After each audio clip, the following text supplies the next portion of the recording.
Bonjour à tous. Merci d'être venus pour cette petite session concernant les appels à projets formation qui entame une après-midi où on va parler d'appels à projets de façon plus générale avec 2S UPPA. Donc je suis Frédéric Tesson, je suis vice-président en formation du PPA pour encore quelques semaines. Je suis aussi responsable scientifique et technique, comme on dit, du projet SPACE qui concerne les licences. Donc l'idée qu'on a eue, ça fait déjà 2 ans qu'on a commencé à réfléchir à la possibilité qu'il y aurait de fusionner un certain nombre d'initiatives qui avaient été menées dans le cadre de projets ou dans le cadre de l'établissement et qui mettaient en scène des appels à projets pour de l'innovation pédagogique. On avait historiquement, depuis déjà un certain nombre d'années, la démarche qualité qui était connue et reconnue pour accompagner des projets d'innovation pédagogique au niveau licence et au niveau master. Depuis maintenant 3 ans, il y a E2S UPPA qui accompagne des projets également au niveau de l'innovation pédagogique. On a le projet SPACE qui, depuis l'année dernière, a enclenché une intervention aussi sur le financement de projets d'innovation pédagogique.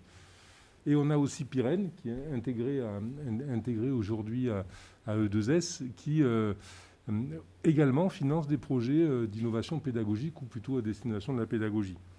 Donc l'idée est aujourd'hui de rendre un peu plus lisible le fait que vous pouvez, quand vous êtes responsable de formation, candidater à des appels à projets d'innovation pédagogique de façon unique et non pas de façon disparate, sans forcément connaître chaque fois les dates, les différents critères, etc. Excusez-moi, c'est difficile de parler avec le masque. Et du coup, l'idée cette année, c'était de grouper ces appels à projets pour les rendre lisibles, vous faire une présentation et vous présenter un petit peu les critères d'éligibilité et les calendriers qui vont être proposés pour ces appels à projets. Donc on a... qu'est-ce qui est présenté ici? C'est la question... Alors, cette année, l'année où on regroupe ces appels à projets, il y a un élément qui disparaît du dispositif, puisque E2S UPPA, cette année spécifiquement, ne portera pas d'appel à projet innovation pédagogique, parce qu'ils vont se concentrer sur les appels à projets qui ont déjà, enfin les projets qui ont déjà été soutenus et qu'il faut pérenniser, enfin qu'il faut valoriser, voilà. Donc ils vont se concentrer sur cette dimension-là. Donc cet appel à projet va regrouper, cette réunion regroupe 3 types d'appels à projets: les appels à projets qualité, les appels à projets SPACE et les appels à projets Pyrène. Donc la présentation ici vous montre qu'on a... Je me retourne parce que du coup, ou alors il faut que j'enlève mes lunettes, c'est un problème. Soit j'enlève mes lunettes pour lire là, soit je me retourne pour lire là-bas. Donc on a 2 vagues qui sont proposées pour ces 3 appels à projets. La première vague présente une ouverture mi-octobre 2020, donc maintenant, hein, c'est l'ouverture est imminente. On est dans la présentation de cet appel à projet pour une ouverture quasi immédiate, avec une clôture à la mi-janvier 21 qui est proposée, avec une commission d'harmonisation en février et une notification aux candidats à la fin du mois de mars. Et une deuxième vague qui est avec une ouverture en avril, une clôture début mai, et une commission d'harmonisation en juin et une notification aux candidats à la fin du mois de juin. Donc il s'agit, vous comprenez qu'il s'agit là de projets qui seront mis en œuvre pour l'année universitaire 2021-2022. Donc l'AAP Innovation pédagogique E2S UPPA, cette année, ne sera pas ouvert. Et les projets relevant de SPACE, de Pyrène ou de la démarche qualité, qui souhaitent être mis en œuvre dans l'année entre janvier 2021 et juin 2021, seront étudiés au fil de l'eau de façon au fil de l'eau. C'est-à-dire qu'il n'y aura pas de commission spécifique. Au fur et à mesure que les projets arriveront, on étudiera leur faisabilité et leur mode de financement. Pour tout ce qui relève de financement de projets hors space pour cette année 21-22, bien entendu, ça sera conditionné à la pérennisation de l'ICIT, puisque vous le savez, l'ICIT sera évalué dans le courant de l'année 21, à la fin de l'année 21, et sera soit pérennisé à partir de 2022, soit non pérennisé à partir de 2022. Donc il y a aussi un autre point important qu'on évoquait avec Sylvie, démarche qualité, avant la réunion, c'est un certain nombre de projets qui devaient avoir lieu, qui avaient été financés par la démarche qualité au titre de l'année 2020, n'ont pas pu forcément être menés pour les raisons qu'on sait. Et on est donc en discussion avec les porteurs de projets qui avaient déposé ces projets pour proroger ces financements et qu'ils soient mobilisables pour l'année 2021. Le diagnostic a été fait d'ailleurs. Tu peux prendre le micro, oui, parce que le live fonctionne maintenant. Oui, si on veut pouvoir entendre. Bonjour à tous. Donc, pour ce qui me concerne, pour ceux qui ne me connaissent pas, je suis Sylvie Arroyo et j'avais en charge jusqu'à présent le financement justement des projets qualité, de la partie qualité de cette présentation. Et effectivement, pour les projets de 2020, j'ai sollicité l'ensemble des porteurs de projets qui avaient été financés, de manière à savoir les budgets qui avaient été consommés ou pas. Et j'ai une estimation, alors il faut que je l'actualise, mais j'ai effectivement demandé à l'ensemble des enseignants s'ils souhaitaient proroger. Donc j'ai une idée des projets qui pourront être prorogés entre janvier 2021 et juin 2021. Donc ça c'est pour rassurer pour confirmer, parce que je l'ai déjà expliqué, mais pour confirmer que ces projets-là pourront être menés dans la mesure où on m'a dit oui, je souhaite proroger. On s'est accordé avec 2S au niveau du financement. Ce sera possible de le faire. Voilà. C'est la petite subtilité, on va dire. C'est un point très important parce qu'on peut assez facilement imaginer qu'un certain nombre de projets qui n'ont pas pu avoir lieu en 2020, qui auront lieu en 2021, viendront se substituer à des demandes potentielles de projets qualité pour 2021.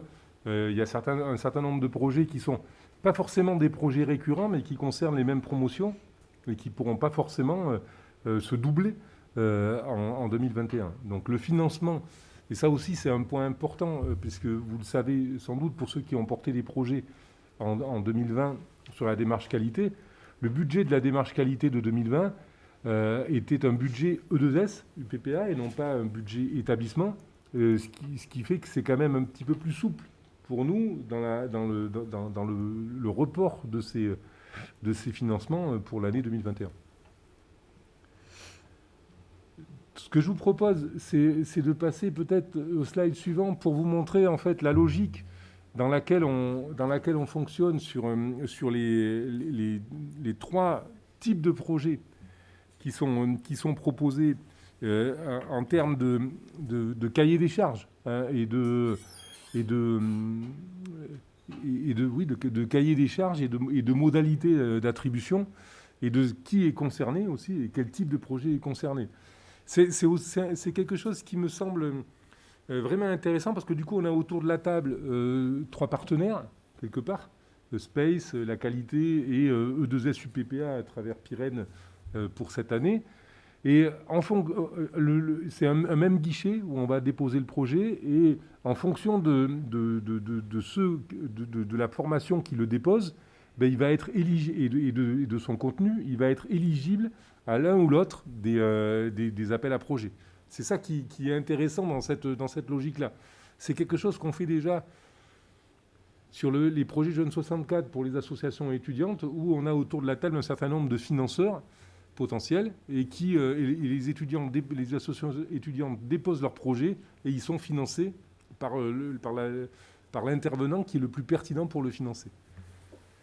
Donc, quand on regarde les caractéristiques, bien sûr, il y a une caractéristique, un prérequis commun à tous ces 3 appels à projets, c'est qu'ils doivent, on est bien sur de la pédagogie, ils doivent démontrer une plus-value pédagogique, proposer un budget sincère et équilibré, ça c'est un point essentiel du travail, de réussir à budgéter le projet et de budgéter de façon sincère et équilibrée. C'est un point important parce que dans l'histoire, on a aussi un certain nombre d'expériences qui montrent que proposer un budget sincère, c'est quelque chose d'essentiel pour qu'on puisse bien évaluer les besoins de la formation. Impliquer dès sa conception les services communs potentiellement concernés, ça c'est un point qui est essentiel aussi et qu'on a vu, qui relève aussi de l'expérience. C'est-à-dire que quand on monte un projet et qu'on se dit ça va être un projet avec de l'hybridation, etc., ça sollicite Artis par exemple, et il faut qu'on ait en amont, qu'il y ait eu en amont une discussion avec Artis pour bien envisager le coût de ce projet et bien le faire figurer dans le budget en question. Donc ça, c'est les prérequis généraux et globaux. Et ensuite, on a un certain nombre de points spécifiques en fonction de l'appel à projet auquel il correspond. Si on prend dans le détail les différents bénéficiaires possibles, sur les projets qualité, c'est licence et master, licence pro, master, et DUT aussi. Mais il y a un élément important, c'est que depuis maintenant un certain temps, on a le label qualité qui apparaît, et à partir de cette année, le label qualité est le point essentiel pour bénéficier de ces financements. C'est-à-dire qu'on ne pourra pas bénéficier de ces financements une formation qui n'a pas le label qualité. C'est quelque chose qu'on essaye de mettre en place depuis quelque temps, on n'arrivait pas vraiment parce qu'il y avait toujours des projets qui arrivaient, qui étaient intéressants et qu'on voulait soutenir dans des formations. Là, aujourd'hui, on bascule, pour vraiment, parce qu'il y a aussi beaucoup de formations qui sont labellisées qualité, on bascule pour pouvoir effectivement proposer aux labellisés la plus-value du label, c'est aussi la possibilité de candidater à cet appel à projet. Donc on peut avoir un enseignant qui peut porter plusieurs projets, des projets qui peuvent être portés par plusieurs enseignants, bien entendu. Le financement doit correspondre à des dépenses de fonctionnement ou d'investissement. On peut imaginer, vous connaissez bien les projets qualité, sur l'animation d'événements, l'organisation de sorties terrain, quand il s'agit, mais avec une plus-value pédagogique, c'est-à-dire que ce qui est important, c'est pas je sors, on va amener l'étudiant sur le terrain, mais c'est bien intégrer ça dans un projet pédagogique.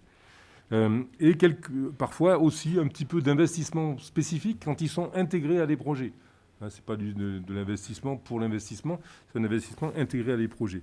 Donc les critères de sélection, c'est porté par une formation labellisée, ce que je vous disais juste avant. Bénéficiant au plus grand nombre d'étudiants, c'est vrai qu'on regarde un petit peu en termes de coût du projet, le nombre d'étudiants qui sont impactés.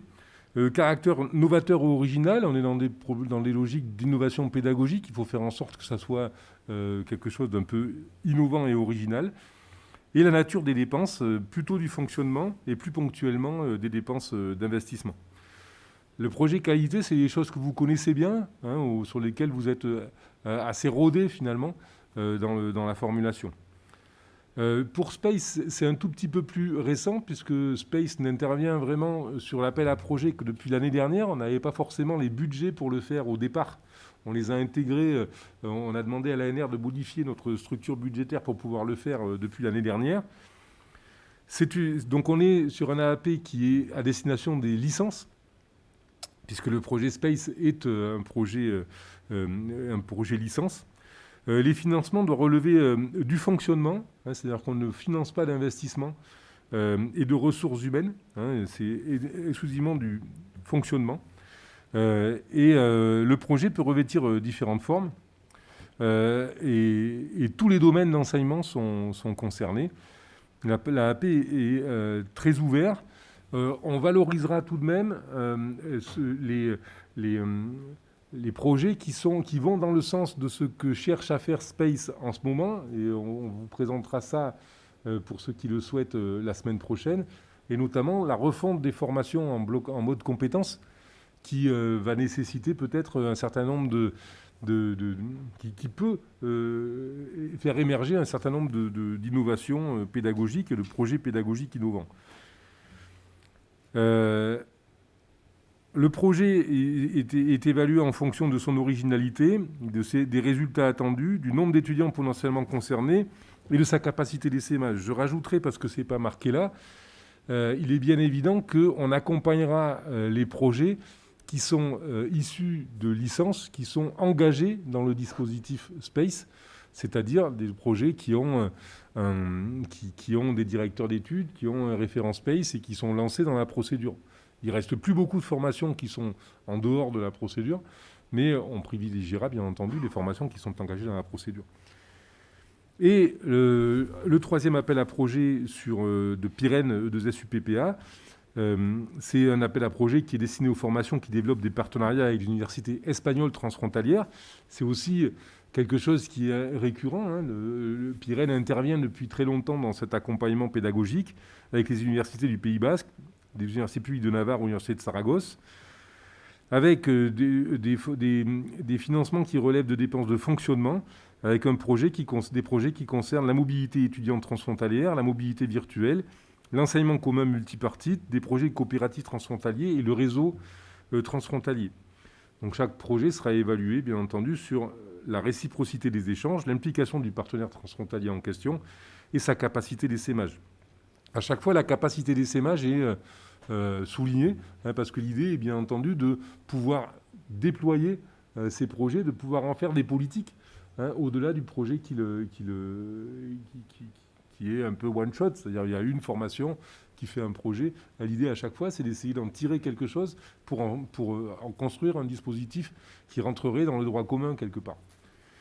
Donc voilà, ces trois appels à projets, ces trois sources de financement de projets pédagogiques vous ont été présentés. On est à votre disposition pour vous accompagner, répondre à vos questions. Il y a la cellule qualité, bien entendu, avec Sylvia Arroyo et Magali Ricard. Il y a Space avec Fabrice Floch. Peut-être que tu peux te lever pour qu'il te voit. Et il y a Pyrène, bien entendu, avec Christina et l'équipe E2S qui vous accompagne dans cette démarche. Dans cette démarche d'innovation pédagogique et de financement de cette innovation pédagogique. Voilà. Je rajouterai un tout petit point, puisque j'ai le micro. On a un nouveau projet qui vient d'arriver, qui s'appelle Hype 13, qui est un projet avec 12 universités pour hybrider les enseignements. Alors, ça ne sera pas de l'appel à projet, mais à un moment donné, tous les enseignants qui souhaitent travailler sur l'hybridation peuvent être accompagnés dans ce travail sur l'hybridation, et il y aura aussi toute une présentation pour partager ces enseignements hybrides avec les 12 partenaires, les 11 partenaires qui nous accompagnent. Mais je vous ferai une présentation plus précise de ce projet très prochainement. Voilà.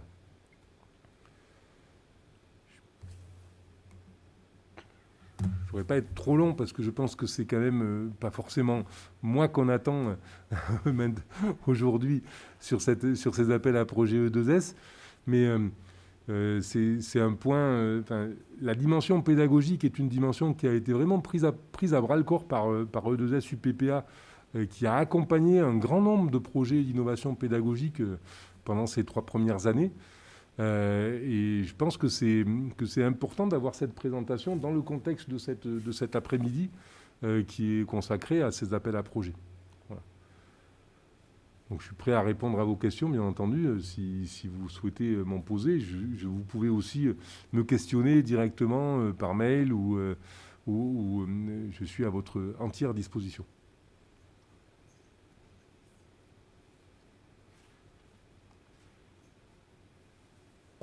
Est-ce qu'il y a des questions pour les personnes qui sont en visio sur la côte, je pense, et peut-être à Mont-de-Marsan, mais je ne vois pas bien.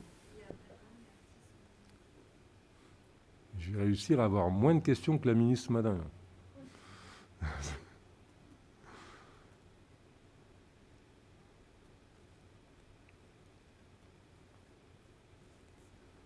En tout cas, moi, je vous encourage tous autant que vous êtes à diffuser cette information-là autour de vous, hein, parce que ce sont...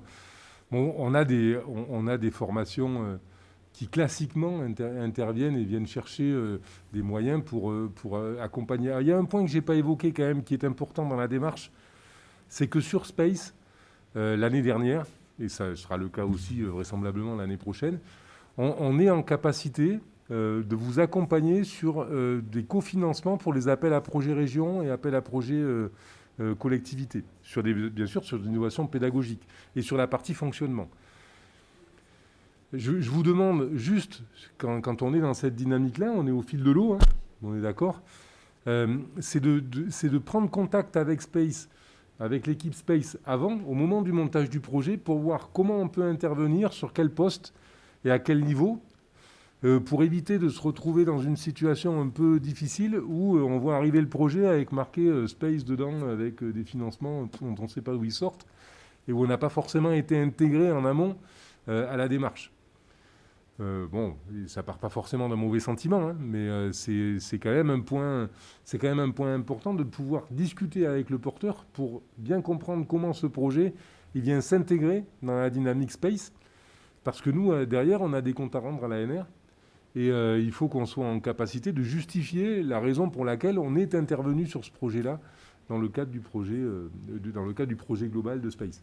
Donc on est intervenu, hein, puisqu'il y a un certain nombre de projets qui ont été accompagnés. Alors soit sur des financements Space d'ailleurs, soit sur des financements liés au plan étudiant, parce que c'est des choses qu'on a réussi à vendre au rectorat comme étant de l'innovation pédagogique, notamment sur l'accompagnement étudiant. Mais c'est des choses, il faut le savoir, hein, on est en capacité de mobiliser quelques financements. Alors, ce n'est pas des centaines de milliers d'euros, de quelques financements pour apporter un cofinancement et justement permettre sur ces projets d'innovation pédagogique qui peuvent être financés à 80% sur du fonctionnement par la région, d'apporter une partie des 20%, des 20% initiaux qui vous permettent de lever des fonds auprès de la région.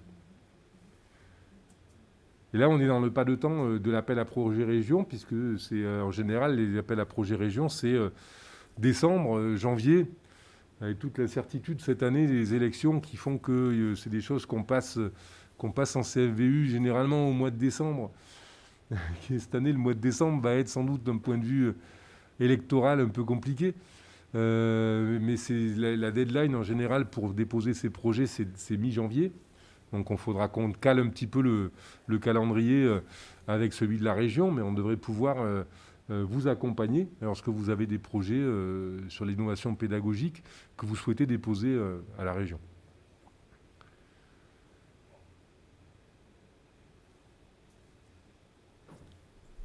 Et il ne me reste plus qu'à vous remercier, puis à laisser la place à Gilles, qui va vous présenter toute une série d'appels à projets recherche qui vous êtes là sans doute pour écouter.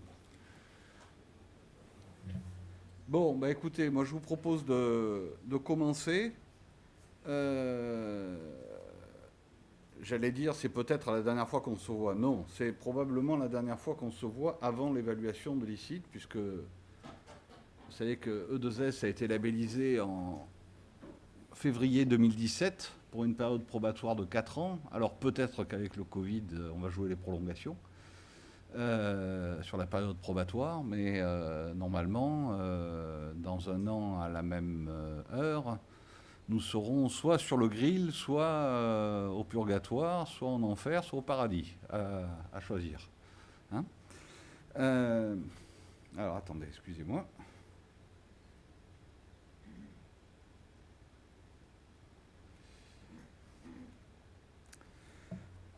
Donc effectivement, il y en a qui nous suivent sur YouTube. Ouais. Donc l'idée, c'est qu'on fasse, je vous présente un tout petit, je dirais pas un bilan, mais plutôt un point d'étape, pour que chacun de vous ait l'occasion de voir un peu le chemin qui a été parcouru, et aussi qu'on ait l'occasion de voir ensemble le chemin qui reste à parcourir. Et dans le chemin qui reste à parcourir, il y a un certain nombre d'appels à projets qui vont sortir cette année et ça sera l'occasion de les évoquer. Voilà. Alors je voudrais commencer cette présentation, je ne sais pas comment ça va passer parce qu'on n'a pas fait des essais, par un film. Alors pour les gens qui sont ici, j'espère que le micro va capter, je vais monter le son. E2S UPPA, un projet ambitieux porté par l'Université de Pau et des Pays de l'Adour, en association avec 3 organismes de recherche, et soutenu par le cluster d'entreprises CEPIA. Le projet E2S UPPA accompagne les entreprises pour soutenir l'innovation et la recherche, former leurs collaborateurs, développer de nouvelles compétences. Depuis 2017, E2S UPPA est le seul projet labellisé ICIT de tout le sud-ouest de la France. Le projet bénéficie des 6 campus du territoire dans les domaines de la chimie et les matériaux, la construction et l'urbanisme, l'énergie et ses technologies, la nutrition et les ressources aquatiques, les transports et la mobilité.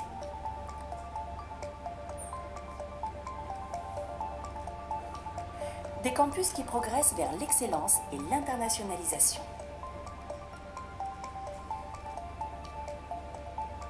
Une université qui prend un nouvel élan, connectée à la recherche internationale et au monde industriel, collaborative entre recherche académique, chefs d'entreprise, services RH et R&D.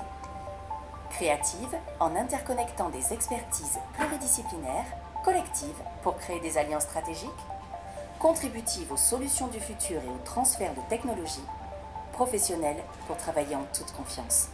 Le projet d'une université concrètement au service de l'innovation et du territoire. E2S UPPA vous offre un pôle d'excellence pour dynamiser l'innovation dans 2 domaines clés. À vos côtés, nous imaginons la subsidiarité et la sobriété énergétique des territoires.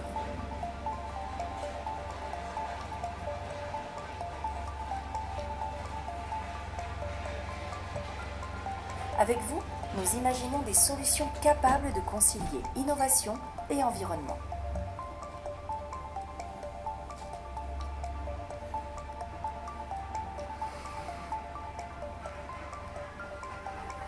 Pour imaginer des applications utiles à l'homme et respectueuses de l'environnement.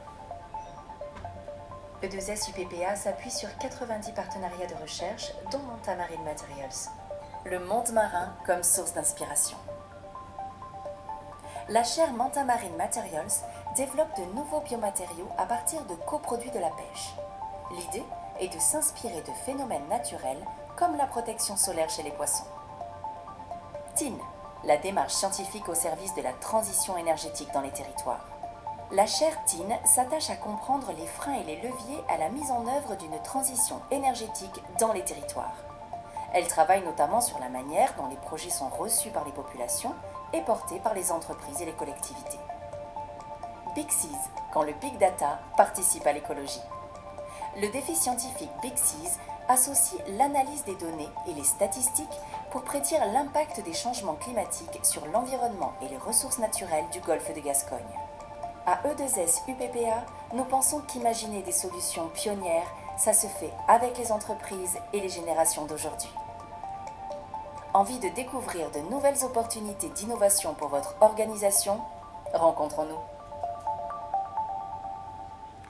Bien, vous l'aurez compris, ce film, il est à destination de nos partenaires, mais je pense que c'est utile que vous puissiez vous aussi vous l'approprier. Il est sur le site. Je ne sais pas s'il est téléchargeable, mais on peut le rendre téléchargeable éventuellement si vous en avez besoin. Bien entendu, il est à votre disposition. Et il est là un tout petit peu pour dire effectivement ce qui a été fait. Alors ce que je voudrais faire, c'est reprendre ce transparent, vous l'avez vu, il a pratiquement rythmé toutes les présentations que j'ai fait de 2S. Pourquoi? Parce que c'était une des 5 planches qui ont été présentées au jury international pour la labellisation. Et sur ce transparent, finalement, pratiquement tout y est.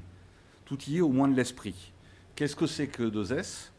C'est le territoire d'un côté. Alors c'est à droite, et malheureusement, il y a une petite... il y a la visio qui cache ce qu'il y a sous les acteurs privés, moi je peux vous le dire, c'est la R&D privée, c'est plus de 3000 acteurs.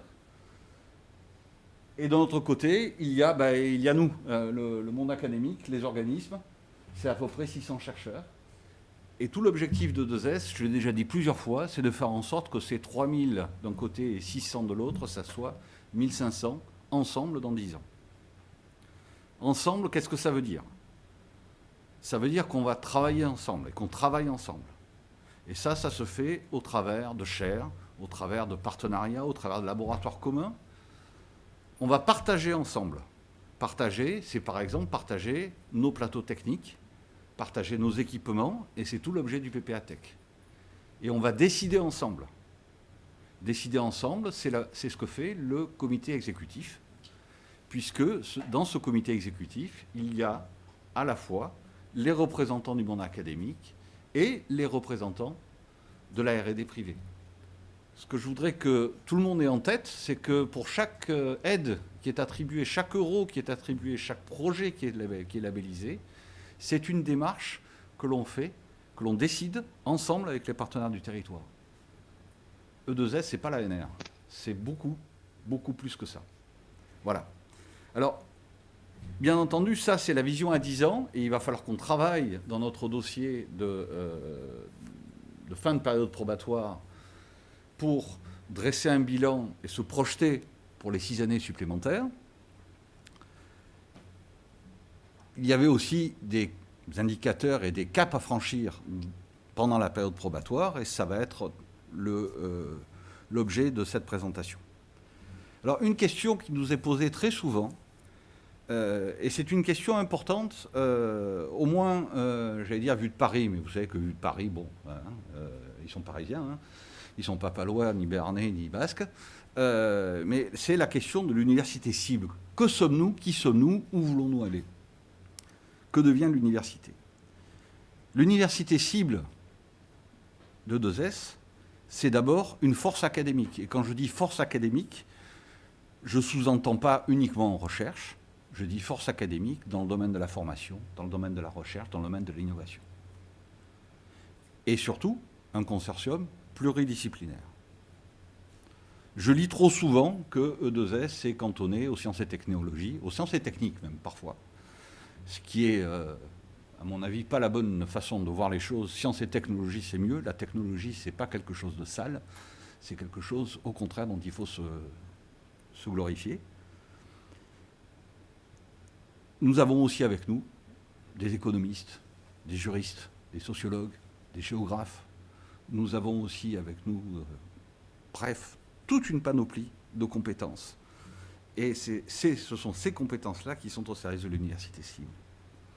Cette force académique, alors ça c'était pour l'envolée lyrique, cette force académique, ce qu'on attend de nous, et ce que le jury international attend de nous, c'est qu'elle soit développée. Et je dirais presque que c'est la moindre des choses, vu les 29 millions d'euros qu'ils nous ont donnés sur 4 ans. Donc ce n'est pas ça qui va être notre signe distinctif. Notre signe distinctif, c'est à nouveau cette envolée, c'est une force académique au service d'une synergie du territoire. Un acteur, faire de l'université un acteur socio-économique et culturel du territoire. Ça, ce sont les deux volets. Mais le volet distinctif, c'est vraiment au service d'une synergie du territoire. Et ça permet peut-être, et on travaille beaucoup depuis quelques mois sur ce sujet-là, de distinguer ce que c'est que le projet E2S. Le projet E2S, c'est ça. Ce que c'est que l'excellence académique, c'est le premier item. Et ce que c'est que la marque E2S UPPA, qu'on utilise dans nos affiliations, qu'on utilise assez souvent maintenant, qui est là simplement pour dire que nous sommes au service d'un territoire. Alors, pour refaire une petite histoire, je vais essayer de vous la faire courte quand même. Comment est-ce qu'on avait prévu et comment est-ce qu'on a voulu atteindre cette université cible? On a voulu le faire en déclinant un certain nombre d'outils, un certain nombre de moyens. Les pourcentages que vous voyez là, ce sont des pourcentages du budget consacrés à chacun des items, sachant que le budget initialement était de 85 millions d'euros. Et nous avons eu la bonne surprise au mois de février dernier, c'était juste avant le confinement, de recevoir un jour un mail en nous disant « vous avez 5 millions de plus ». On n'avait rien demandé. Apparemment, le ministère s'est trompé dans ses calculs. Hein, c'est comme au Monopoly, la Caisse de solidarité vous alloue une erreur de la banque en votre faveur, vous recevez tant. Et nous, on a reçu 5 millions de plus. Tout ça pour dire qu'aujourd'hui, le budget global du projet, c'est 90 millions. Donc, je vous laisse le soin de calculer les pourcentages. Dans le domaine de la recherche, et ça, c'était des appels à projets, c'était des choses que vous connaissez, des structures support qui ont été mises en place. C'est les projets exploratoires, c'est les hubs, c'est la cellule Europe, c'est le soutien à la politique du consortium. Et ce soutien à la politique du consortium, depuis l'an dernier, il transite via les collèges qui ont la capacité d'intervention au niveau de la recherche sur des projets de recherche. Dans le collège ST2E, il y a eu au moins un appel à projet et je sais qu'il y a des projets qui ont été aussi soutenus en SSH. Dans le domaine de la formation, pour ceux qui étaient là à la réunion précédente, l'innovation pédagogique, c'est vrai, ça a été un effort important dans le cadre de l'ICIT2S. Et vous voyez que ceux qui auraient tendance à penser que la formation, c'est le parent pauvre de la petite histoire, ça ne l'est pas du tout. Hein, c'est pratiquement au même niveau que la recherche. Il y a l'innovation pédagogique, il y a les cours en anglais, la démarche qualité, l'Académie des talents, qui est pour nous un gros morceau, la formation tout au long de la vie, le trilinguisme, bref, je vous laisse lire. Il y a bien entendu la valorisation et le transfert de technologie. Curieusement, c'est ça le moteur du réacteur. Mais c'est là où nous avons le moins investi. Probablement parce que c'était là où il y avait où il y avait déjà beaucoup de choses qui avaient été faites, où il y avait déjà énormément de choses qui ont été mises en place, et aussi probablement parce que les actions qui ont été mises en place, finalement, n'étaient pas des actions qui nécessitaient énormément de moyens. L'entrepreneuriat, j'y reviendrai tout à l'heure, ce qui a été fait. Alors je ne veux pas faire de glorifier qui que ce soit ou quoi que ce soit, mais pour moi, ce qui a été fait est absolument formidable. Hein, ça dépasse mes rêves. J'en parlerai tout à l'heure, la création d'entreprises, UPP en entreprise, tout ce qui est lié à la maturation en lien avec Aquitaine Sciences Transfert, des projets d'amorçage qui sont arrivés l'an dernier, où il s'agissait de démarrer des collaborations avec des nouveaux partenaires, et puis des laboratoires communs, on continue à monter en puissance. La mobilité publique-privée, ça c'est un vieux serpent de mer que l'on a mis dans notre projet et qui est toujours une difficulté en espérant qu'un jour ça puisse s'améliorer. Il y avait aussi l'attractivité. L'attractivité, ça couvrait les chaires. Et avec les chaires, dans un dispositif qui est un peu particulier, vient aussi le support en termes de management de carrière. Ça couvrait aussi les bourses doctorales et postdoctorales. Ça couvrait UPPATEC, qui est un élément fort de notre attractivité. Et puis l'organisation d'écoles d'été, l'internationalisation, avec en particulier quelque chose qui marche remarquablement bien et les gens qui le pilotent n'économisent pas leurs efforts, c'est le Welcome Center. Je crois que c'est quelque chose qui fait vraiment, qui ne souffre d'aucun reproche aujourd'hui. J'en ai toujours entendu du bien. Et quand je vois le travail qui a été fait, c'est formidable. Et puis, il y a quand même aussi de la structuration, de la gouvernance et de la vie étudiante. Il y a des espaces étudiants. Alors, pour l'instant, ils ne sont pas encore là. Pourquoi ? Parce qu'il y en a, pour la plupart, les dépenses qui ont été engagées, ça sera dans le hall qui va être accessible d'ici quelques jours. Hein, et donc, on est en train de les commander. Mais il y a aussi des efforts qui ont été faits dans le domaine de la vie étudiante. Alors, tout ça, ces 6 items-là, qui ont été une façon de découper le projet, en termes d'instruments, en termes de modalités d'action, ça a donné des résultats. Le premier résultat que je voudrais partager avec vous, ou la première série de résultats que je voudrais partager avec vous, vous m'avez souvent entendu dire que nous étions le plus petit e-site de France, et nous sommes très loin même du second, juste après nous, en termes de grandeur, qui est Cergy, qui doit faire à peu près 50%, qui est à peu près 50% plus gros que nous. Et donc il fallait que nous rattrapions un tout petit peu les choses et donc augmenter notre puissance de recherche. Alors ce que vous avez à gauche sur le slide, hein, les 3 pyramides, c'est la progression en nombre de personnes. Nous partîmes, comme dirait l'autre, à 667 Et nous avions prévu d'être un petit millier au bout de 4 ans. Aujourd'hui, nous sommes au-delà du petit millier. En fait, nous avons atteint en 3 ans les objectifs qui étaient fixés en 4 ans. Comment nous les avons atteints ? Nous les avons atteints un tout petit peu comme on pensait les atteindre. C'est-à-dire que nous avons énormément augmenté les personnels non permanents et en particulier les doctorants dans les laboratoires. Plus 50% de doctorants. Mais nous avons aussi augmenté, et presque doublé, ça sera probablement doublé l'année prochaine, le nombre de personnes du monde de la R&D privée qui travaillent avec nous. Nous en avions recensé 85 il y a 3 ans, nous en sommes aujourd'hui à peu près à 150. Donc c'est un effort, une croissance finalement qui a été partagée par tous. Et c'est pour ça que nous y sommes arrivés. Alors ça, on y est arrivé au travers de tous les instruments que je vous ai présentés auparavant, hein.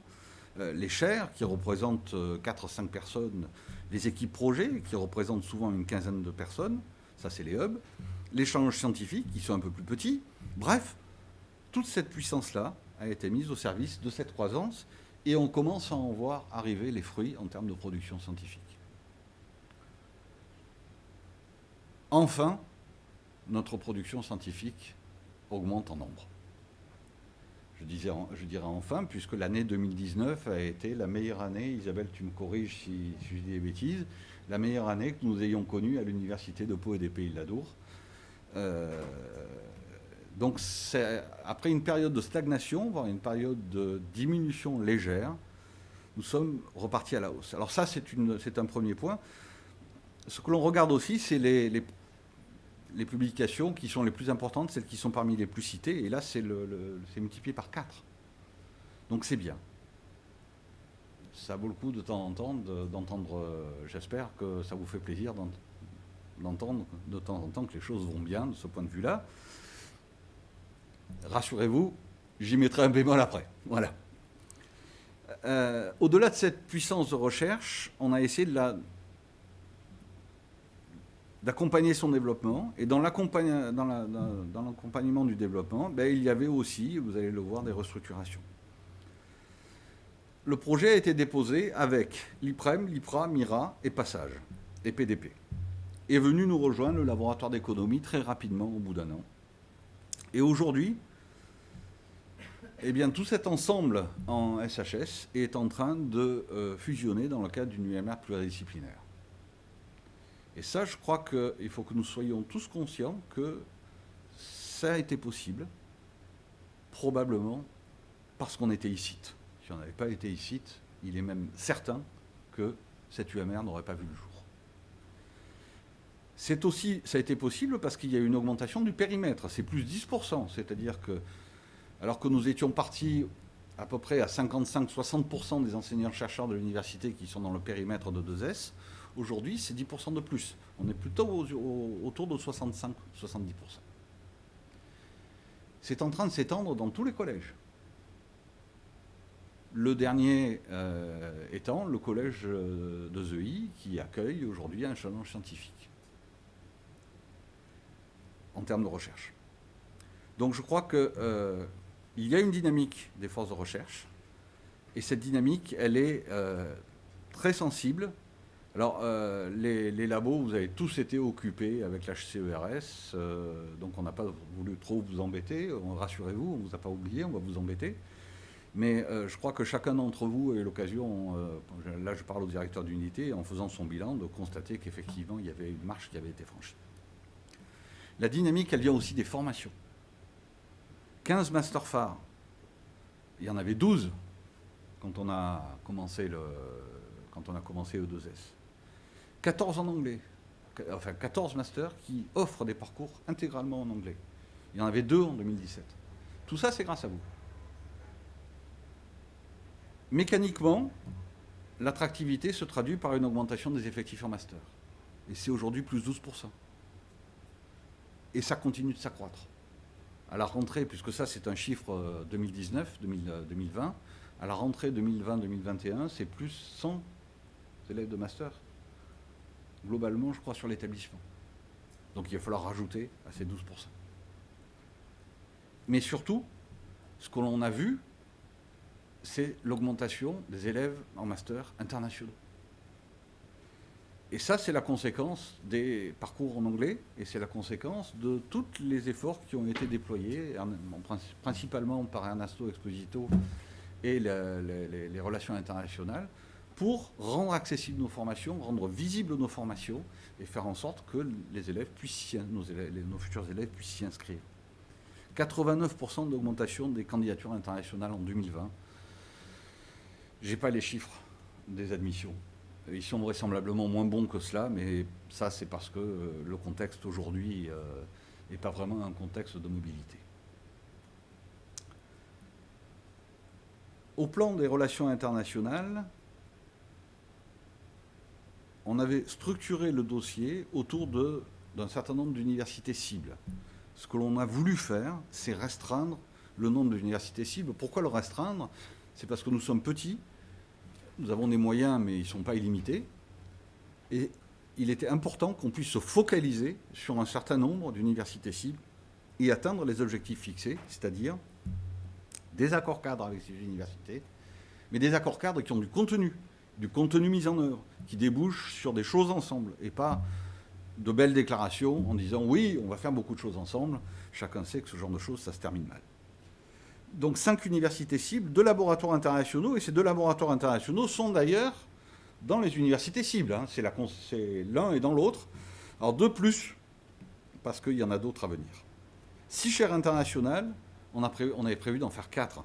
Et ces chaires internationales, on commence à voir dans les appels à projets relatifs à la mobilité, on commence à voir leur effet. C'est-à-dire qu'on commence à voir des doctorants qui partent rejoindre les universités d'origine de nos chaires internationales. Et ça, c'est une très très bonne chose. Donc globalement, bien entendu, j'aurai des messages à vous faire passer, mais il y a le chemin qui a été parcouru, je crois que tout le monde peut en être fier du point de vue de l'excellence académique. Et d'ailleurs, tout le monde peut en être fier pour le reste. Je vais en parler parce que c'est réellement un engagement collectif. C'est plus de 30 partenaires privés, hein, aujourd'hui, dans les industries et services. 8 collectivités, et tout ça, ça nous amène à un budget de 90 millions d'euros. Pour rappel, ce budget de 90 millions d'euros, il y en a un tiers, 30 millions qui vient de l'État, ou 29 millions qui viennent de l'État, donc un petit tiers venant de l'ANR, un gros tiers qui est le consortium, c'est-à-dire nous, et un tiers qui vient de nos partenaires privés et des collectivités. Et ça, à peu près pour moitié, hein, donc un 1/6 chacun. Donc ça, c'est quelque chose qui a été formalisé, c'est quelque chose que nous utilisons, que nous déclinons au sein de nos outils. Si tout cela, ça marche bien, et toutes ces relations partenariales marchent bien, c'est parce que l'ICIT, comme quelques autres projets financés par l'État, nous offre énormément de souplesse. On nous a presque signé un chèque en blanc en nous disant « Voilà l'argent, vous avez votre projet, faites-en ce que vous voulez, mais on veut vous voir au rendez-vous des indicateurs dans 4 ans. » Ça, c'est un grand confort, mais c'est aussi un formidable défi. Parce que si on se plante, c'est de notre faute. On ne pourra pas dire à l'État « Oui, mais sur la recherche, vous nous aviez imposé de dépenser 15%, je voulais dépenser 25%, et du coup, j'y suis pas arrivé. » Donc, on a essayé de mettre en œuvre une très très grande diversité des modalités de partenariat. Parce que si on veut vraiment partager et s'engager ensemble, il faut être à l'écoute des gens qu'on a en face de soi. Et il faut être capable d'adapter les réponses à leurs besoins et d'adapter surtout les modalités à leurs besoins.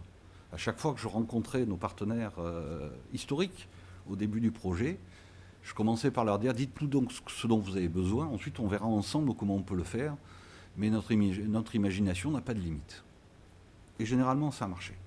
Ça va des projets d'amorçage aux laboratoires communs qui inscrivent de la recherche fondamentale dans une durée de 5 ans. Et toute la panoplie entre, nous sommes capables ensemble de la décliner. Le deuxième point qui est important dans cet engagement, c'est la puissance instrumentale. La puissance instrumentale, c'est l'UPPATech. C'est les 18 plateaux regroupés au sein du PPATech qui sont ouverts et qui sont visibles et qui sont aussi un élément très fort de l'attractivité de l'université. Ils sont connectés en France, en Europe, à l'international. Ils sont connecté aussi avec nos partenaires. Pas suffisamment, on y reviendra. Mais c'est un élément important aujourd'hui dans le dispositif de l'université. Et c'est quelque chose, je crois qu'aujourd'hui, presque tous les plateaux, quasiment tous les plateaux, fonctionnent de la même façon, avec des modalités partagées, avec des feuilles de coûts, avec des modalités de gestion qui sont partagées. Et ça, c'est une chose excellente parce que, du coup, un chercheur dans un labo est capable de mobiliser un équipement qui est présent dans un autre labo. Il connaît les modalités, il sait comment ça marche. Et il sait où s'adresser. La stratégie, elle est partagée. Elle est partagée aussi au sein de l'organe de décision qui est le comité exécutif.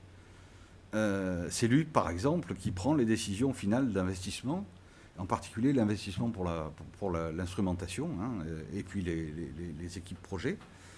Je ne reviens pas dessus. Et pour enrober tout ça, il faut faire de l'animation. Il faut être capable de se projeter à l'avenir. Il faut être capable de réfléchir, de réagir parfois à l'actualité. Et ce qui s'est passé avec le Covid, voir des chercheurs qui immédiatement se sont emparés du sujet et qui ont publié des papiers dans mon labo. Il y en a un papier qui est sorti avant même que le confinement soit levé. Donc qui ont publié, qui ont été très actifs. Il faut être attentif au monde qui nous entoure. Et UPPA Entreprise et le Club Sepia est aussi là pour nous aider dans cette prospective, dans cette réflexion, et ça mérite d'être développé. Tout cet engagement, il est tourné vers la création de savoir. C'est le rôle de l'université, mais il est aussi tourné vers la création de valeur. C'est le rôle de nos partenaires, et c'est en cela que nous voulons être un acteur du développement socio-économique du territoire. Il ne faut pas avoir peur de le dire. Quelques éléments de bilan. La création d'entreprises. Je le disais tout à l'heure, moi je suis émerveillé de voir la façon dont ça a été monté, de voir l'essor que c'est en train de prendre. Le nombre de sociétés créées, vous l'avez vu, le nombre total, ça c'est le nombre 2019. 50 étudiants avec le statut national d'entrepreneur en 2020, alors qu'il y en avait très très peu auparavant. Plus de 80 étudiants qui sont vus. Nous pensons qu'il y en aura plus de 80 cette année. C'est merveilleux parce que finalement la création d'entreprise, elle est là. Elle est moins, on va dire, vers les membres du consortium et les chercheurs et les enseignants-chercheurs. Ce sont les élèves qui sont nos étudiants qui sont la force de demain. Et puis certains qui ont été primés, puisque l'un de nos étudiants entrepreneurs a eu le prix Pépite qui lui a été remis en début de semaine au ministère. Des dépôts de brevets et des projets de maturation qui progressent, indéniablement. Là encore, il y a un saut qualitatif qui a été franchi. Des ressources partenariales en croissance de 75% en 3 ans. Les chiffres sont... on n'en finit pas presque de les voir monter. Je crois que si on élargit la fenêtre et qu'on ne regarde pas depuis 2017, mais que l'on regarde depuis 2010, on doit être je pense qu'on a dû multiplier par 3 ou par 4 en une dizaine d'années. Mais ça, c'était notre force. C'est pour ça qu'on a été aussi labellisé. Et cette force-là, on a su continuer à la déployer.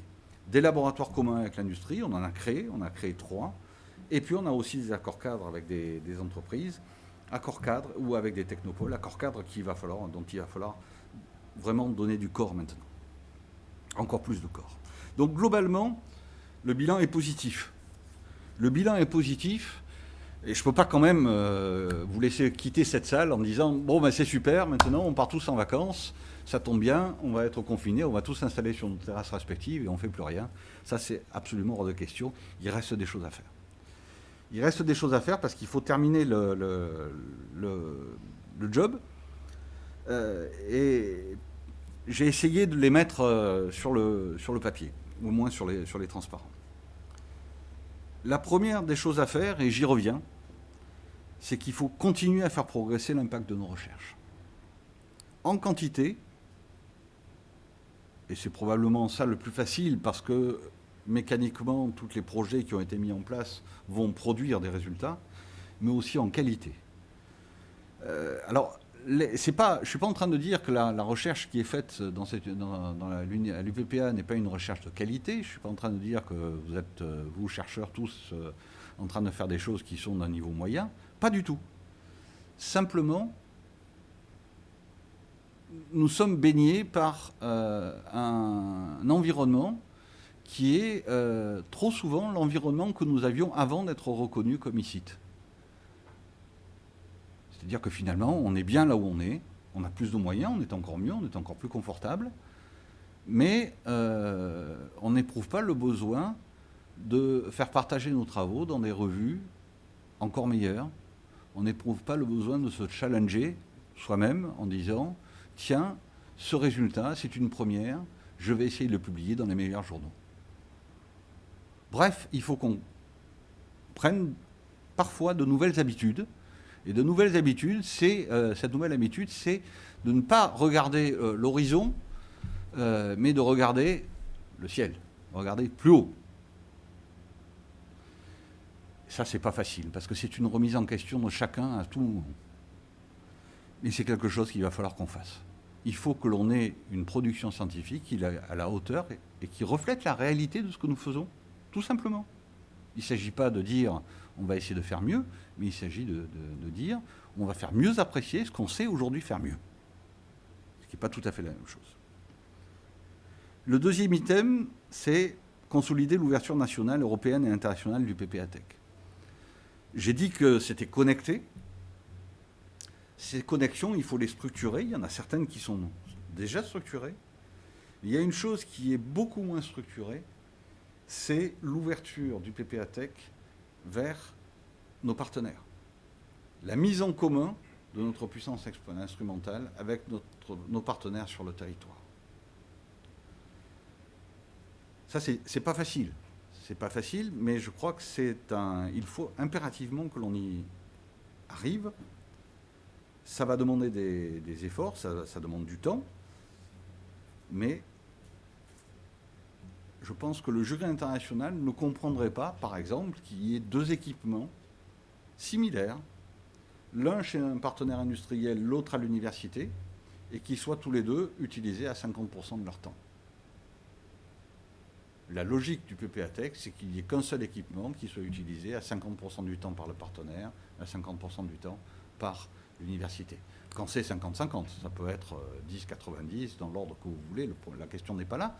La logique, c'est de développer une certaine forme de cohérence des parcs instrumentaux sur le territoire, en regardant non pas uniquement les dispositifs que nous avons à l'université, mais aussi en regardant le parc instrumental qui est disponible chez nos partenaires, et faire en sorte que tout ça, ça devienne une seule entité. Le troisième item s'appelle SFRI. Alors, l'acronyme, c'est pour Structuration de la formation pour la recherche et l'innovation, qui était un appel à projet ouvert l'an dernier et réservé aux initiatives d'excellence, aux IDEX et aux ICIT, sachant que dans le civil, quand on n'est pas université d'excellence, ça s'appelle école universitaire de recherche. Nous avons fait un projet. Dans ce projet, et ce projet pour l'instant est en navette, mais devrait démarrer à la rentrée prochaine, et dans ce projet, il y a la mise en place de graduate programs, c'est-à-dire de ne plus regarder le doctorat comme étant une formation en 3 ans, mais de regarder master et doctorat comme étant une seule formation, donc un doctorat en 5 ans. Ça nous met, grosso modo, au standard de pas mal d'universités anglo-saxonnes. Ça répond à un étonnement qu'avait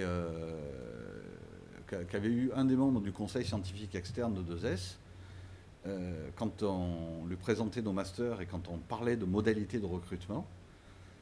Son étonnement était de dire, nous, les bons dossiers de candidature en master, on les inscrit directement au doctorat. On ne les inscrit pas en master. Bien entendu, ils vont suivre la formation de master, mais ils sont d'ores et déjà dans une voie qui va les amener au doctorat. Et finalement, on fait passer, alors Ce qu'il dit après, on peut ne pas forcément être d'accord, ce qu'il disait après, c'est finalement les moins bons dossiers qu'on inscrit simplement en doctorat. Et ceux-là, on les prend si on a encore de la place. Mais bon, ça, chacun, ils sont libres de faire ça. Pour ne pas les citer, ce sont les gens du MIT. Mais cette perspective de développer des programmes gradués et d'envisager effectivement une grande continuité entre le master et le doctorat, c'est quelque chose, je pense, qui est important et ce sont de nouvelles perspectives pour nous.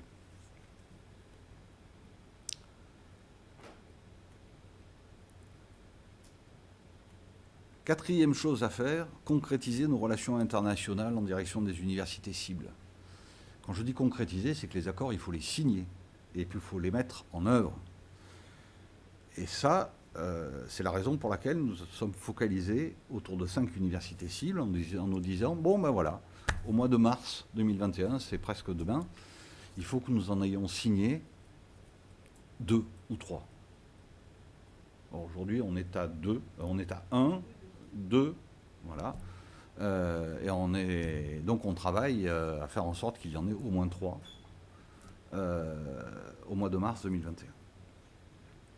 Et puis enfin, il y avait 2 appels à projets auxquels nous avons répondu l'an dernier dans le cadre des investissements du futur. Il y avait aussi un appel à projet qui s'appelait IDE. Alors l'acronyme, je ne le connais pas, mais la définition de l'appel à projet IDE, c'était, ouvrez les guillemets, dites-nous donc ce que vous voudriez faire pour mieux vous appuyer dans le cadre du développement de votre initiative d'excellence. Qu'est-ce qui vous manque ?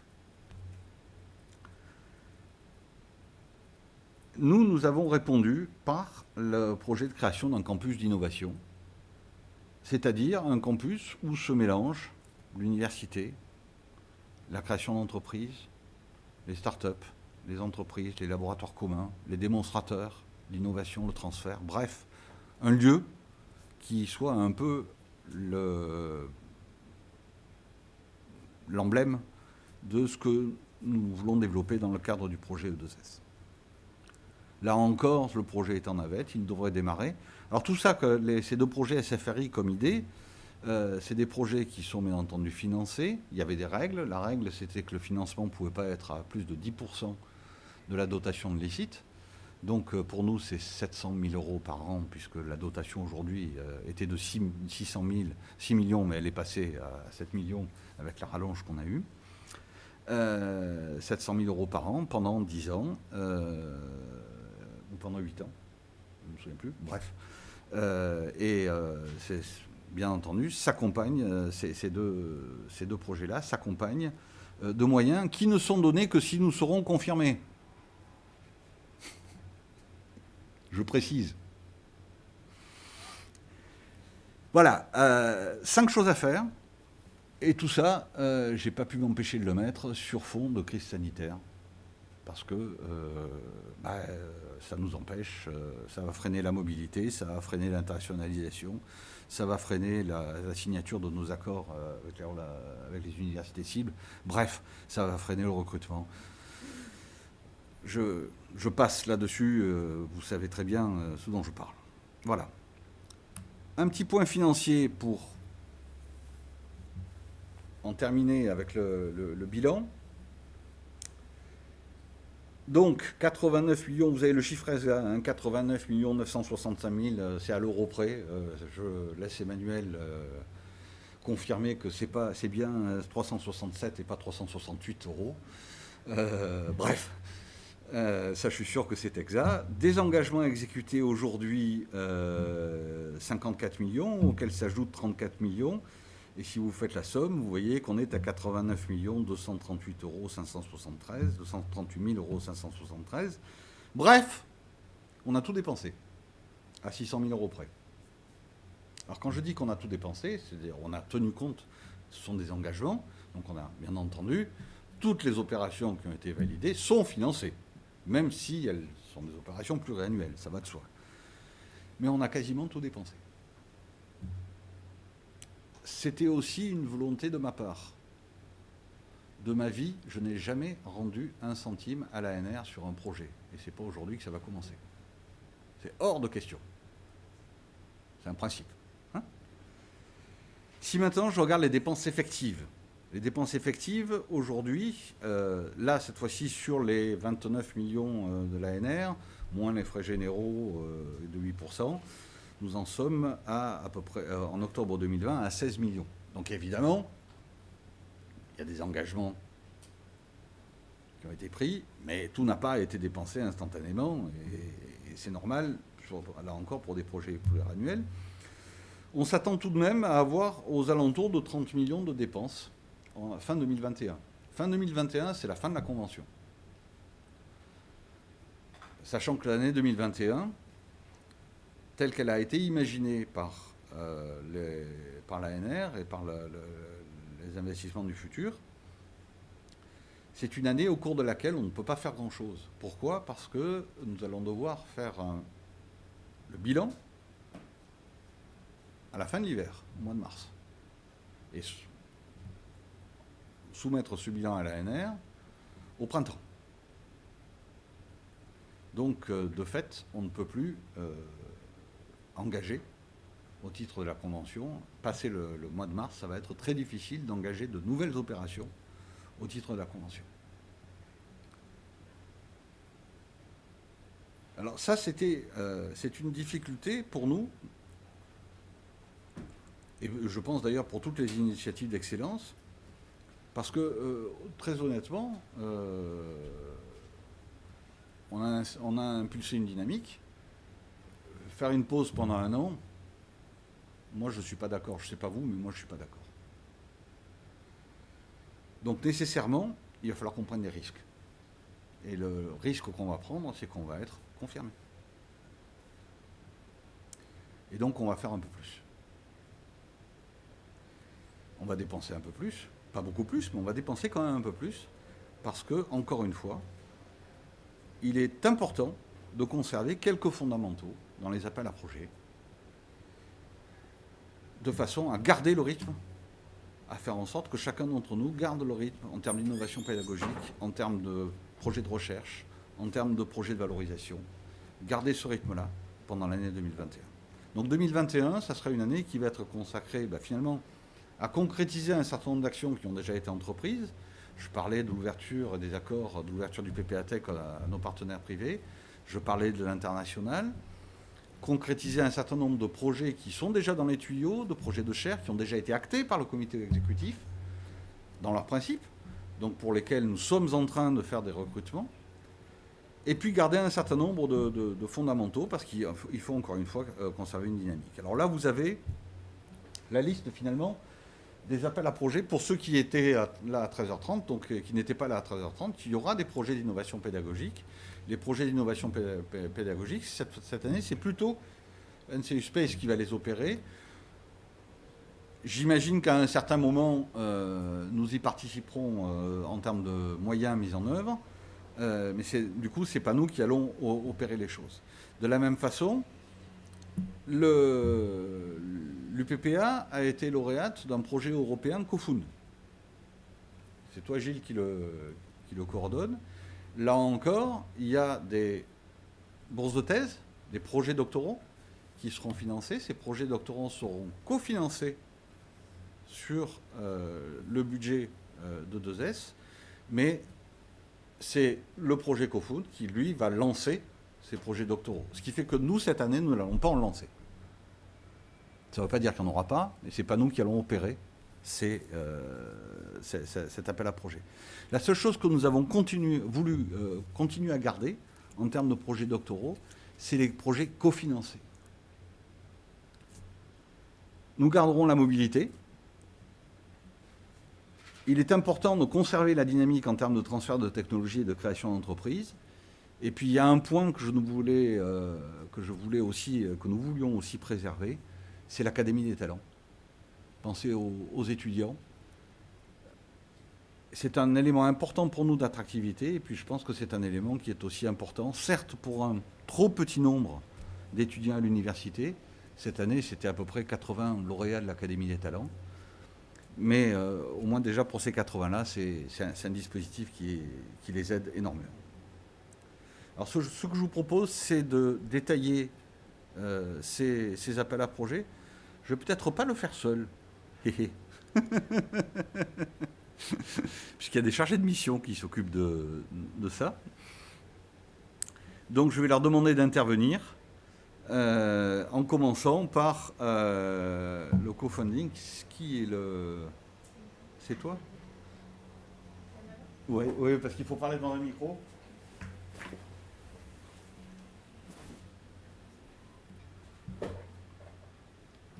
Appuie sur le... Voilà. Ok. Alors, l'appel à projet PhD Grant Co-Funding, l'objectif, c'est d'allouer des demi-bourses de thèse et que vous alliez chercher une demi-bourse de thèse à l'extérieur. Donc, ce sont des demi-allocations de thèse qui seront attribuées par E2S. Les propositions, alors les cofinanceurs, ils sont bien ciblés. C'est les EPST, donc l'INRIA, le CNRS, INRAE, des EPIC, l'ONERA, l'IFREMER, un certain nombre, le CEA, la DGA, des partenaires industriels aussi, c'est tout à fait possible. Et par contre, il y a des cofinanceurs qui sont exclus parce qu'ils cofinancent déjà E2S. Entre autres, c'est l'ANR, l'Europe et les collectivités territoriales. Donc ces thèses, elles peuvent être dirigées par des non-HDR, c'est tout à fait possible, mais dans ces cas-là, il faut qu'il y ait un engagement de la part du non-HDR de passer sa thèse dans les 6 mois qui vont suivre la soutenance de thèse. Et ensuite, le recrutement,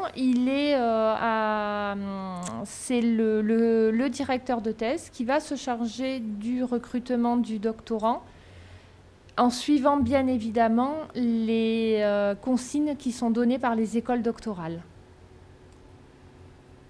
Voilà, je crois que c'est tout pour ça. Et oui, il y a un document type qui est à télécharger. Et il est important pour nous que vous suiviez ce document type pour qu'ensuite on ait toutes les infos nécessaires pour évaluer les projets de thèse. Alors, cet appel à projet, comme l'an dernier, il va être synchronisé en termes de date avec l'appel à projet qui va être lancé par l'établissement pour les projets régions et les projets avec les collectivités.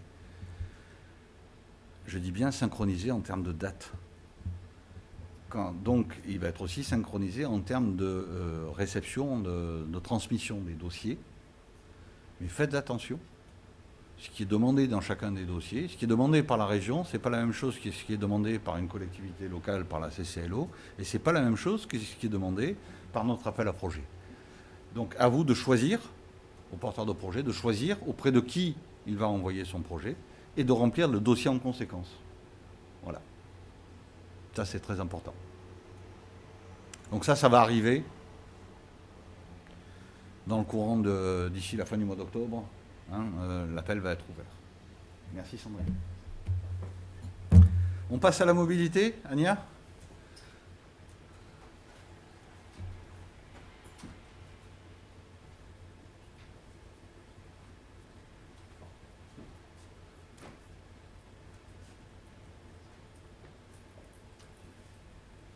Bonjour. Comme vous savez tous, dans les portfolios de nos doctorants et futurs docteurs, ce qui va compter de plus en plus, qui compte déjà, mais qui va compter encore de manière un peu plus importante, c'est l'ouverture à l'international pendant la thèse. Donc, E2S UPPA va continuer à soutenir la mobilité qui devrait être de minimum 3 mois dans un laboratoire étranger. Et ceci concerne tous les doctorants qui ont un financement, bien évidemment. Donc, il faut avoir un financement pour la thèse et ensuite être inscrit dans une de nos 2 écoles doctorales. C'est le développement d'un partenariat de recherche avec laboratoires étrangers, donc renforcer nos collaborations également avec, à l'aide de nos doctorants, mais de leur donner cette formidable possibilité de travailler avec des cultures très souvent côtoyer des cultures différentes, avoir des différents types d'encadrement, etc. Donc tout ça, c'est extrêmement profitable pour les doctorants. Et nous allons, vous avez donc les dossiers de candidature, mais ce qui est important aussi, c'est de savoir que si le séjour est effectué dans un laboratoire européen, les doctorants peuvent cumuler l'aide qui leur est allouée, et peu importe le nombre de 3 mois ou plus, avec Erasmus Plus Doctorat. Et dans ce cas, ils vont soutenir la thèse avec le label européen. Donc, c'est vraiment la promotion de l'ouverture à l'international. Et l'aide, c'est 4 500 € qui va dans la poche de doctorant, 80% avant le départ et 20% au retour, après la soumission de rapports qui rédigent. Voilà. Merci. Merci Ania. Je vous propose qu'on les passe tous et puis qu'ensuite on ouvre les débats et on évoque les questions. Laurent, l'homme qui crée.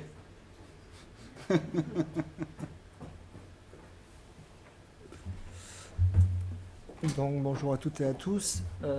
L'appel à projet Je crée est un appel à projet qui est destiné à donner du temps à une personne désireuse de créer une entreprise. Alors ça peut être un enseignant-chercheur, ça peut être aussi un étudiant qui a le statut national d'étudiant entrepreneur. L'évaluation est faite de façon à évaluer la possibilité de dynamiser en premier lieu la création de la start-up, mais également d'accompagner un jeune créateur, voire de transférer des recherches vers une entreprise. Donc en ce qui concerne les enseignants-chercheurs, cela consiste en une décharge d'enseignement de 128 heures sur une année. Et pour l'étudiant entrepreneur, c'est la possibilité de substituer son projet de fin d'études par un travail sur son projet entrepreneurial. Du coup, E2S EPPA se charge de la gratification pour l'étudiant. Ça peut être accompagné d'un petit peu de fonctionnement à hauteur de 10 kg €, voire d'un support technique. Et ces projets peuvent être concomitants avec l'appel à projet qui va suivre sur le transfert de techno. Donc transfert de techno, la maturation est habituellement financée par la SAT. E2S finance la phase amont, la phase de prématuration. Donc depuis le début du projet, E2S a financé 12 projets de prématuration. Donc le but, c'est d'aller vers la preuve de concept de recherche qui a un fort potentiel applicatif, donc de transfert vers l'industrie ou alors un fort potentiel de création d'entreprise. La durée, alors initialement c'était de 6 mois à 30 mois, puisque nous visions aussi à pouvoir financer des projets de post-maturation. Mais vu qu'on est à la fin du projet, c'est toujours des projets de pré-maturation que nous allons financer, donc des projets sur des durées courtes, 6 mois, 9 mois, 1 an maximum. Les dépenses éligibles sont de toutes sortes. Ça peut être du fonctionnement, ça peut être de l'équipement, ça peut être des déplacements pour travailler avec des chercheurs d'autres universités. Ce n'est par contre pas des déplacements en conférence, puisque l'objectif c'est de breveter les résultats, donc de les protéger. Merci Laurent. Je vous remercie. Eliane n'étant pas là, je vais vous parler de l'Académie des talents.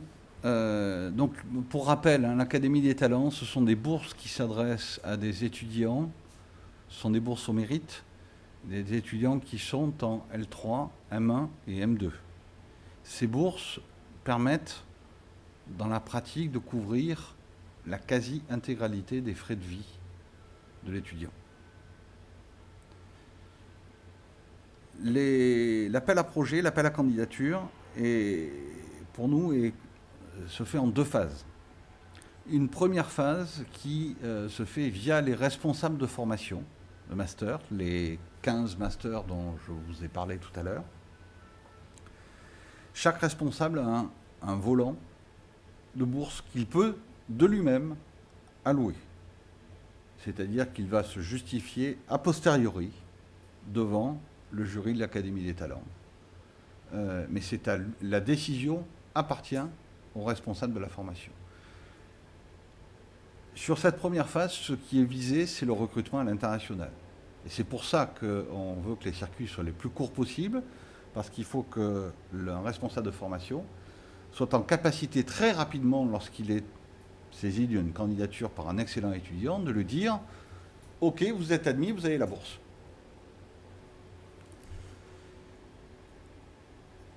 Cette année, donc c'est des bourses qui s'adressent en M1, M2. Cette année, on demandera aux responsables de formation de nous proposer 3 candidats sur liste principale et 3 candidats sur liste complémentaire, parce qu'il peut y avoir des désistements au mois de juin ou au mois de juillet aussi. Hein. C'est possible. Mais par contre, sur ces 3 candidatures, il faudra qu'il y en ait au moins une qui soit obligatoirement celle d'un candidat issu soit d'une université cible, soit d'une université européenne ou d'Amérique du Nord, ou d'Amérique tout court, reconnue internationalement.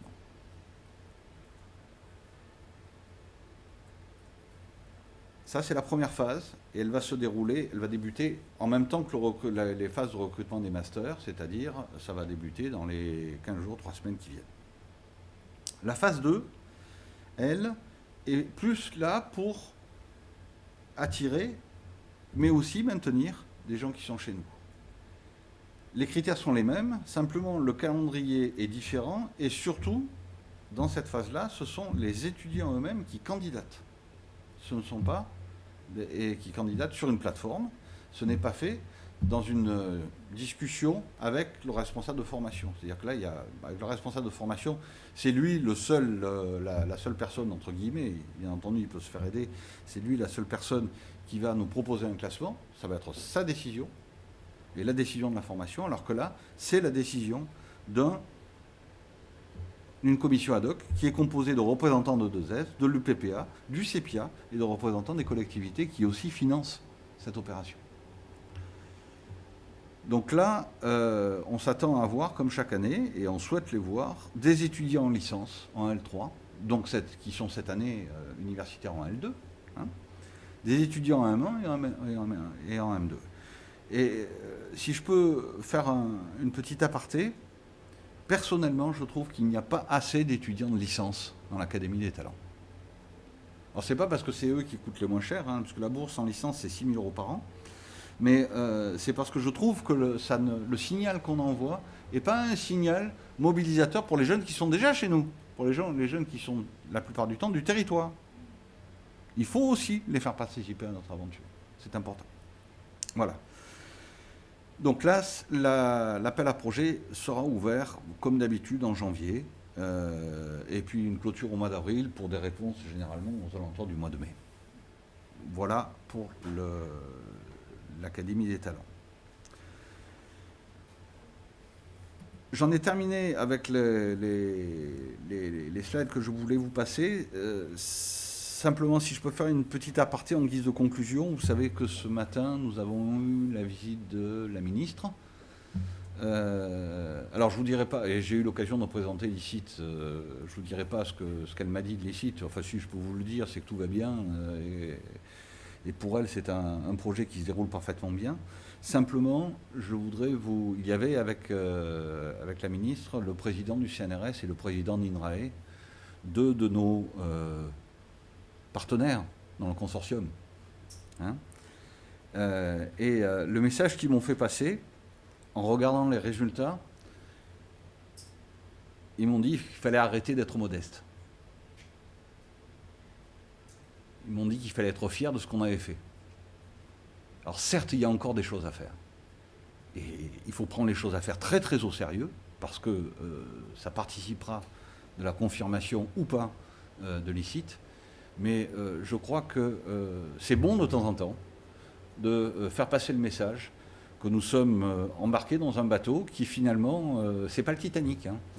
Croyez-moi, il flotte bien, il va vite. Voilà. Et je crois qu'il faut qu'on soit collectivement, ce ne soit pas uniquement le comité opérationnel ou alors le directeur exécutif qui a les chevilles qui enflent, mais je crois que c'est très important que cette fierté, elle soit partagée dans l'établissement. Elle nous appartient à tous. Et je crois que c'est ça qui est important. Que l'on soit dans le périmètre, qu'on ne le soit pas, on est tous à l'université, on est tous dans les laboratoires de recherche de l'université, quel qu'il soit, quel que soit le statut du laboratoire. Et je crois que c'est important, effectivement, qu'on soit tous fiers de ce qu'on fait. Voilà. Et maintenant, si vous avez des questions, j'y réponds avec un grand plaisir. Oui, si on m'entend. Je profite du décalage avec le YouTube pour transmettre les questions qui ont été posées d'une personne qui a 3 questions, qui voudrait savoir si un projet peut être engagé depuis l'Afrique. Par exemple, avoir une start-up en Algérie, est-ce que c'est possible de candidater à ce niveau-là? Et surtout, quelles sont les options de partenariat pour les territoires extraterritoriaux? Voilà. Je transmets juste les questions qui ont été posées. Alors, la réponse à la première question, le dispositif d'accompagnement, je parle sous ton contrôle Laurent, mais le dispositif d'accompagnement, il s'adresse à des étudiants de l'université, il s'adresse à des gens qui sont en formation à l'université. On a un diplôme universitaire sur l'entrepreneuriat, donc cette personne-là peut très bien s'y inscrire, mais il ne s'adresse pas à des gens qui sont extérieurs à l'université. Je crois que, Laurent, tu me dis non si j'ai pas dit... Si,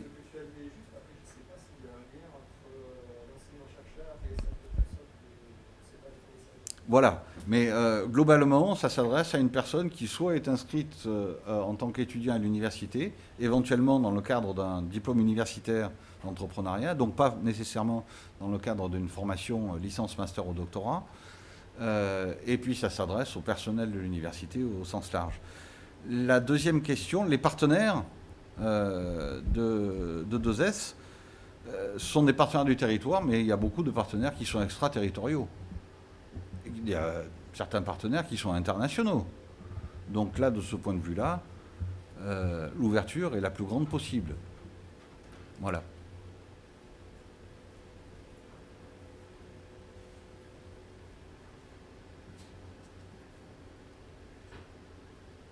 Y a-t-il d'autres questions? Gilles? Oui? C'est Laurent Millon. Tu as mentionné le fait qu'il fallait, ou alors il serait souhaitable de mieux publier, si j'ai bien compris, j'ai pris la discussion ou la présentation en cours de route. Est-ce que vous avez imaginé des outils pour, je dirais, accompagner cette qualité de publication, sachant que quelquefois, dans des journaux à très haut facteur d'impact, il faut payer la publication, ou même quelquefois il faut payer avant publication. Est-ce que ça, c'est quelque chose que vous avez imaginé ou sur lequel vous avez une réflexion? Alors, si c'est simplement... parce qu'effectivement, tu veux publier un article dans Nature Communication, on va te demander de payer. Hein, c'est ça. Pour donner un exemple très simple. Bon, le premier point, c'est que... premier point, c'est que financièrement, on soutient effectivement suffisamment de projets et ce sont des dépenses qui sont éligibles sur les projets que l'on soutient. Donc ma première réponse, c'est commencez donc par dépenser l'argent qu'on vous donne. Et c'est pas méchant ce que je dis. Hein, s'il y a besoin d'en rajouter, on en rajoutera. C'est dans ce sens-là que je le dis. Alors effectivement, lorsqu'il ne s'agit pas de projets qui ont été financés par E2S, moi je suis à votre écoute par rapport à ça. On aide aussi les collèges, donc les collèges peuvent participer. Éventuellement, ils peuvent nous faire la demande. Moi, je suis à votre écoute.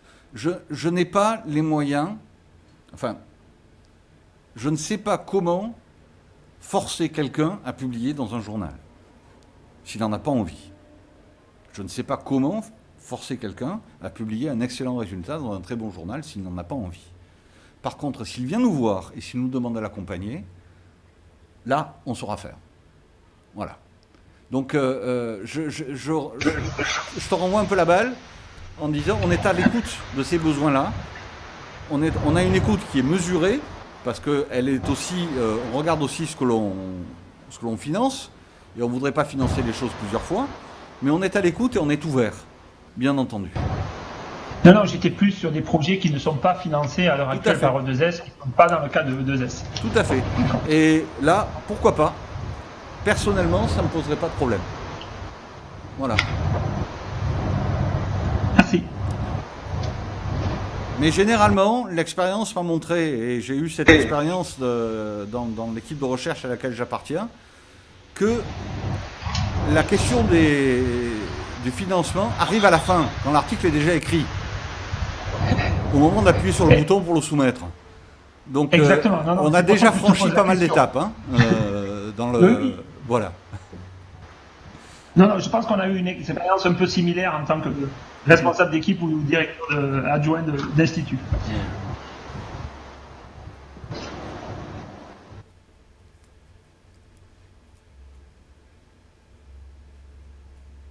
D'autres questions? Alors comme chaque année, je vous ai assommé, c'est assommant pour moi parce que j'ai... Alors, encore Laurent, pardon. Sur les projets prématuration, Laurent a mentionné le fait que pouvait être éligible du fonctionnement de l'investissement des missions. Est-ce que des recrutements, il n'a pas fait mention de recrutement, mais par ailleurs, Oui. il me semble qu'il y a déjà eu des... D'accord. La réponse est oui, tout à fait. Très bien. Il y a une question dans la salle. Oui, vous m'entendez? Oui. Alors c'est un détail, mais c'est à propos du SFRI et c'est peut-être pas à vous qu'il faut poser la question. Mais la comparaison avec les universités anglo-saxonnes, il faut faire attention. L'anglo-saxon, c'est les universités allemandes, anglaises, américaines. Et puis la comparaison avec MIT aussi, il faut faire attention. UPPA, c'est pas MIT. MIT, quand ils recrutent des étudiants, ils recrutent des gens qui ont peut-être, pour leur doctorat, c'est des gens qui ont déjà peut-être un master, qui ont un BA, qui ont peut-être un master, qui ont peut-être de l'expérience, qui arrivent à 25 ans pour faire un doctorat qui souvent est plus de 3 ans. Et penser, appliquer cette formule à l'UPPA et dire que nos licences, au bout de la 3e année, quand ils commencent le M1, ils vont aller en doctorat, ils ne sont pas prêts, ils ne sont pas sur le marché international. Ce n'est pas la même chose un étudiant M1 ou M2 UPPA et quelqu'un qui arrive pour commencer un doctorat à MIT, ce n'est pas la même chose. Donc là, je pense qu'il faut faire attention. Et puis après, ma question, c'est sur les universités cibles internationales. Quelles sont les 5 universités cibles et qu'est-ce qu'il faut faire pour avancer, pour débloquer Alors, la première question, ce que j'aurais dû dire, c'est que bien évidemment, ce programme ne s'adresse pas à tous les étudiants qui vont sortir de licence. C'est ceux qui, dès le départ, ont décidé de poursuivre pour aller jusqu'au doctorat. On ne va pas embarquer des gens, des étudiants en master, en leur disant « Écoutez, on vous recrute, mais vous avez l'obligation d'aller jusqu'au doctorat. » Bien évidemment. Donc ça, c'est une possibilité supplémentaire qui est laissée, c'est-à-dire d'envisager un parcours qui est un parcours homogène à partir de la première année de master jusqu'à la dernière année de doctorat. Hein, on ne cherche pas à faire forcément comme le MIT. Mais moi, ce que je disais au sujet du MIT, je disais simplement ce que Bob Armstrong, membre du conseil scientifique externe, patron du MIT Energy Initiative, nous a dit au sein du conseil scientifique externe. C'est tout, c'est sa remarque. Elle lui appartient. Je ne sais pas comment il fait. Je ne suis pas allé rentrer dans les détails. Simplement, moi, j'avais posé 2 questions. Une question, je vais poser 2 questions à ce sujet-là. Une première question, avant la labellisation, ça a été, mais comment faites-vous pour demander à vos étudiants en master de payer les droits d'inscription? Il m'a regardé avec des yeux ronds, me disant, mais attendez, vous n'y êtes pas du tout. Vous n'y êtes pas du tout. C'est pas eux qui payent les droits d'inscription, c'est nous qui les payons. Et ça s'est transformé chez nous en Académie des talents. Et la deuxième question, c'était par rapport à leur flux, comment ils s'y prenaient dans leur sélection d'élèves inscrits dans leur master. Et c'est là où, effectivement, il nous a dit, nous, quand on fait les sélections pour les masters, on met sur le haut du panier les gens qui disent, dès le départ, qu'ils veulent faire un doctorat, on regarde les meilleurs dossiers, et puis ensuite, on regarde les étudiants de master. Je ne sais pas si ça, il faut le décliner complètement à l'université, certainement pas dans sa globalité et sous forme obligatoire, mais je pense que c'est pas mal quand même que ce soit une possibilité ouverte aux étudiants chez nous. Le deuxième point sur les universités cibles, alors il y en a 5, et quand on commence à les citer, c'est toujours un peu difficile, parce que j'espère ne pas en oublier. Il y a en Europe l'université de Séville, en Chine l'université Sichuan. Aux États-Unis, il y a Northwestern University, il y a l'université de Berkeley, et évidemment, il va m'en manquer une, comme d'habitude. Et l'UFRJ au Brésil. Voilà. Comment faire? Chacune de ces universités-là a un correspondant privilégié parmi les enseignants-chercheurs de la maison. Sur l'UFRJ, c'est Guillaume Galiro, c'est toi Guillaume, si mes souvenirs sont bons. Sur Séville, c'est Olivier Lecuc et Ernesto Exposito. Sur Northwestern, c'est moi. Sur Sichuan, c'est Laurent Billon. Et à chaque fois, Et sur Berkeley, c'est Mathieu Boireau et Étienne Prévost, parce que c'est aussi une opération qui est pilotée, en fait par INRAE. Voilà. Donc, il faut contacter ces gens-là, en disant, voilà ce que j'ai envie de faire. Je connais quelqu'un qui est là-bas. J'aurais envie de faire quelque chose, de façon à ce que nous, on puisse en avoir connaissance, et éventuellement revenir à nos partenaires en disant, voilà, dans la préparation de notre accord, il y aurait aussi ça qu'on aurait envie de faire. Est-ce qu'on le fait ensemble? Voilà. Juste pour dire, parce que Charlotte est là, donc il y a une personne aussi qui est là pour faire le lien entre les référents de ces universités et vous-même, qui est Charlotte Tavernier, qui est arrivée parmi nous en début septembre et que vous pouvez contacter par rapport à ces différentes universités. Tu as raison de le mentionner. J'ai oublié de ma part. Voilà.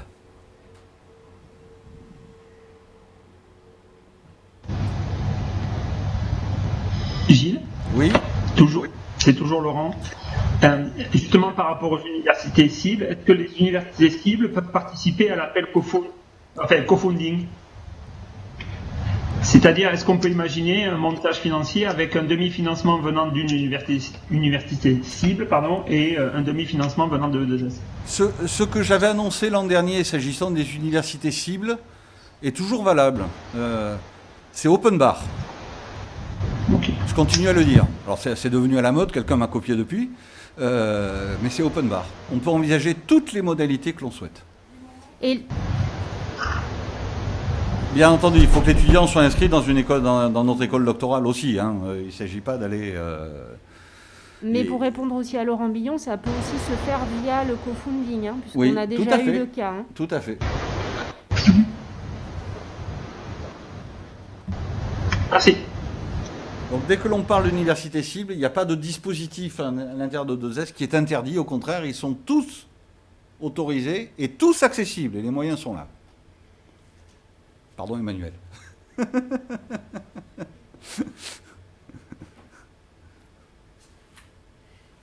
Il en reste peu des moyens, mais ce sont des moyens qui sont dédiés à ce genre de choses. Voilà.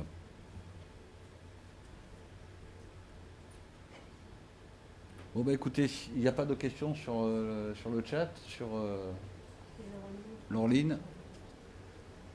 Écoutez, s'il n'y a pas d'autres questions, il ne me reste plus qu'à vous souhaiter un bel après-midi ensoleillé.